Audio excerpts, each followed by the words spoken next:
type 2 diabetes, hypertension, lipid problems, cardiovascular disease, cancer, dementia. The list of medical problems tied directly to the food we're being marketed. We are actually making ourselves sicker by eating the processed food that the food industry has told us is good for us. The industry doesn't have to tell us how much they've processed the food we're eating. The USDA released the first mandatory nutrition labels on food in 1990. By listing ingredients only, they masked what processing was doing to the product. Problem is, it's not what's in the food, it's what's been done to the food. And you could not tell the difference between sugar that's, say, in fruit versus that which the company added. As refined sugar becomes a key ingredient in almost everything, America sees a skyrocketing number of diabetes cases, affecting more than 30 million today. The condition can also lead to heart problems, kidney disease, nerve damage, even amputation. Dentists also begin to see an epidemic of tooth decay. That's exactly what Kristen Kearns saw. She's a pediatric dentist who uncovered the hidden history of the big sugar lobby through more than a decade of painstaking research. As a dentist, I know that the sugar industry has really infiltrated into my profession for a very long time. They've sponsored dozens and dozens and dozens of scientific projects between the 40s and the 70s and over 300 publications. And I think we've only scratched the surface on telling the story of what the sugar industry's been up to behind the scenes.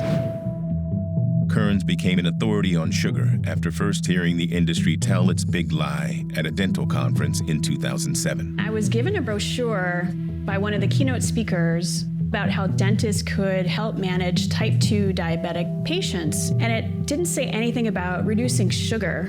And then a second keynote speaker ranked Lipton Brisk sweet tea, which had 44 grams of sugar, as a healthy drink. And I actually chased him down and said, how can you possibly say sweet tea is healthy?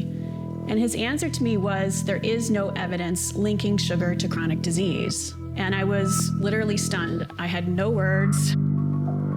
Tooth decay is the #1 chronic disease in children. How could you possibly say that sugar is not linked to chronic disease? So I started to wonder, had the sugar industry influenced what I was hearing at this dental conference?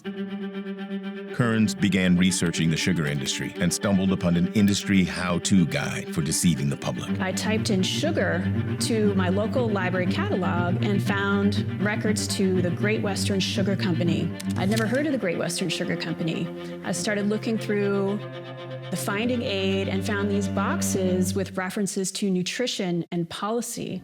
I couldn't believe that I'd found that, but I happened to be the first one to look at these confidential sugar industry documents just sitting unexplored in this collection.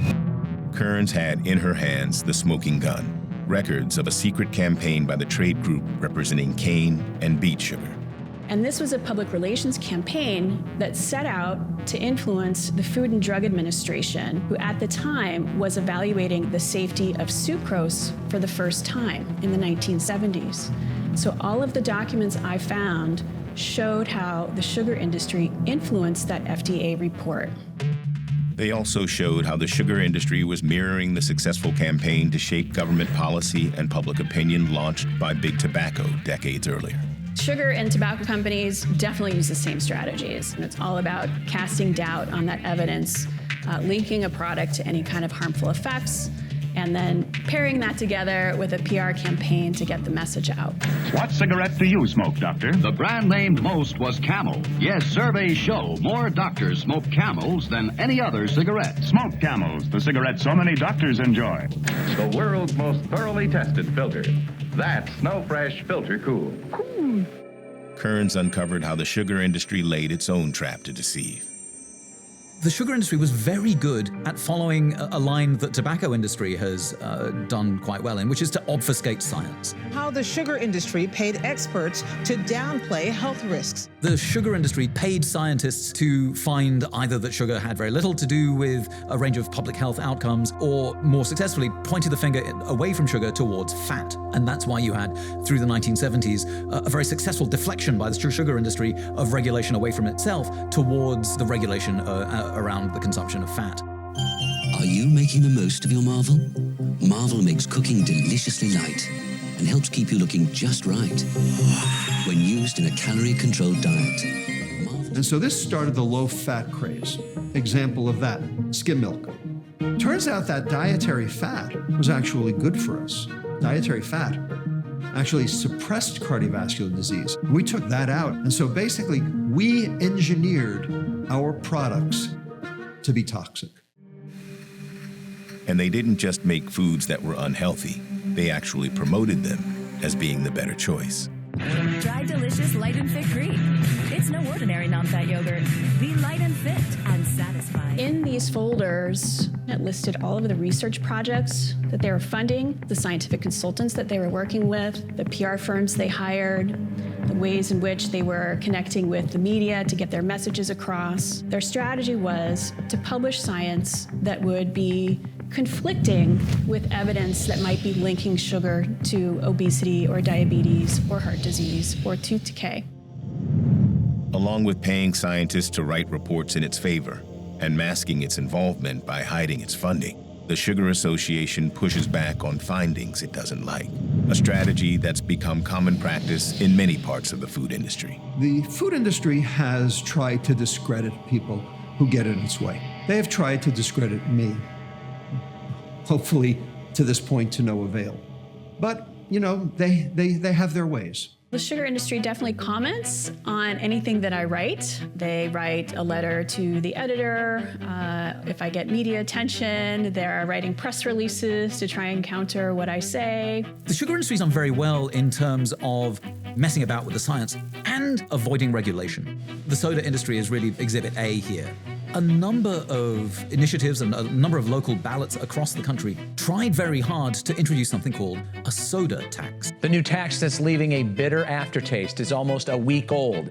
A small tax, a cent or two per fluid ounce, to be able to dissuade consumption and use that money for public health benefits. And they did very well. The sugar-sweet beverage tax. So what does the soda industry do? They lobby very hard. The American Beverage Association opposing a tax on sugar-sweetened drinks. It's a bad tax. This tax is only going to hurt. And successfully. I feel like I have the right to drink soda, and if I need to gain a few pounds, that's my right. Even the news media becomes the messenger for big sugar. The sweetened beverage tax is no more in Cook County. Come back to Cook County. Spend your money here. The influence of the sugar lobby extends to both the U.S. Department of Agriculture and the Food and Drug Administration, the government divisions meant to regulate the industry.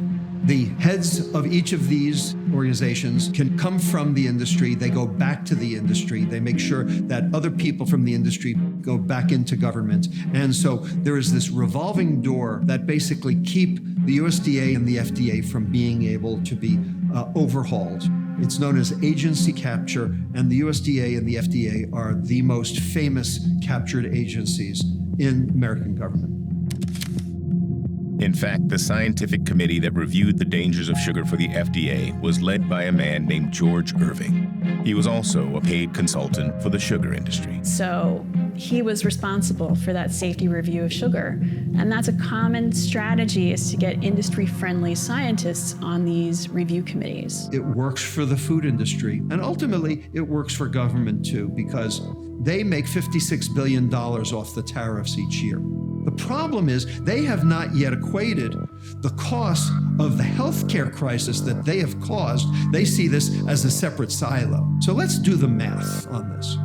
The food industry makes $1.4 trillion a year, of which $657 billion is gross profit. There's a lot of money riding on this.